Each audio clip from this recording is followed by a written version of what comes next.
Bonsoir tout le monde, bienvenue sur cette vidéo, cette chaîne qui décidément tourne autour de Kylian Mbappé. Donc n'hésitez pas à aller voir la petite vidéo, enfin les deux petites vidéos que je vous ai faites sur pourquoi il reste et pourquoi il part. Donc il y a 10 preuves à chaque fois. Là c'est du grand foutage de figure, hein. Clairement on a atteint un niveau assez peu atteint je crois en termes de foutage de gueule. Kylian Mbappé fait littéralement ce qu'il veut dans le club, bon ça on le savait déjà. Mais ce qu'on savait moins, c'est qu'il avait le droit de venir faire caca sur le bureau du chef, aux yeux du monde, et de lui faire dire que c'était bon. Donc je comprends très difficilement ce qui se passe. Pour remettre un peu de contexte, Kylian Mbappé, il est sorti à la mi-temps après une première mi-temps exécrable contre l'AS Monaco. C'est un joueur exceptionnel, mais ça lui arrive d'avoir des périodes un petit peu en dessous. Donc ça, on lui en tient pas rigueur. Mais bon, il est parti se changer, à la rigueur, je veux bien. Il faisait froid, il a transpiré. Bon, pas beaucoup transpiré, mais il faisait froid, il pleuvait, donc voilà, le mec part à la mi-temps, pas de souci, il va te changer. Donc on le revoit se changer, tout ça, il part se balader, il boite pas. Donc déjà, c'est que le joueur a été sorti à la mi-temps, peut-être que c'est lui qui voulait pas jouer, peut-être que c'est l'entraîneur, on n'en sait rien, on n'en saura jamais rien. Toujours est-il qu'il ne joue pas, donc il part se changer, il va se balader, et là, on voit Kylian Mbappé sortir du terrain. Et au lieu de venir se poser avec un chasuble ou avec une doudoune ou une parka ou je ne sais quoi encore sur le banc, hein, c'est-à-dire que c'est l'endroit où on met les remplaçants, ceux qui sont rentrés ou ceux qui vont rentrer, et ben non, il est parti se balader, il est parti se promener, donc il est sorti des tribunes, enfin pas des tribunes, mais il est sorti des vestiaires.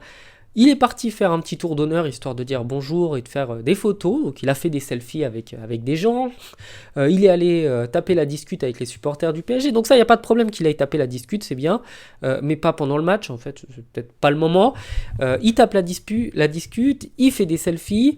Et puis il part se promener vraiment dans le stade, genre pendant 5 minutes. Tu vois plus Kylian Mbappé, il va pas sur le bord du tout. Et là, au lieu de se poser sur le banc avec ses potes, comme je l'ai dit, bah non, il s'est barré. Il s'est barré dans les tribunes. Tribunes, loges, machin, les loges. Et puis ça tape la discute avec sa mère. Et puis ça rigole avec les gens qui sont dans les gradins. Et le mec est genre sur la feuille de match.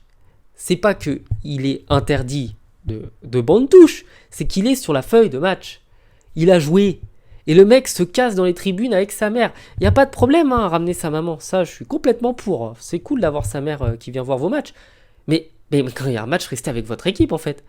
C'est quoi ce bordel ? Dans quelle planète vous voyez un joueur faire ça ? À part au PSG, évidemment, parce qu'au PSG, on a le droit de le faire.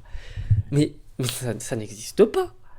Et puis bon, Kylian Mbappé, ça professionnalisme ou non, pareil à la mi-temps, dans les vestiaires, on le voit au téléphone, tranquille, ça tape la discute, ça appelle ses potes, ça appelle sa copine.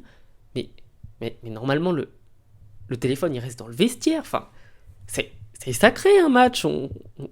On passe pas des appels pendant un match. C'est du grand n'importe quoi. Donc là, je ne comprends pas. Bon, je comprends que le joueur, là, il ait peut-être des envies de partir, et ça va sûrement se faire. Mais là, il faudrait quand même m'expliquer comment c'est défendable. C'est pour moi indéfendable. Kylian Mbappé, là, ça s'appelle se foutre du monde. Donc je sais qu'on surinterprète toujours ce qu'il fait. Ça, je le sais. Mais là... Autant je suis contre le fait de surinterpréter des choses et de faire dire à des joueurs ce qu'ils n'ont pas dit ou de montrer dans des gestes anodins des grands trucs, mais là c'est quand même balèze. Bref, c'était la petite partie Kylian Mbappé, hein, c'est quand même normal, c'est le Kylian Saint-Germain, je le rappelle. Bon, on va pouvoir débriefer le match, ce sera sur une vidéo qui viendra après. Ciao.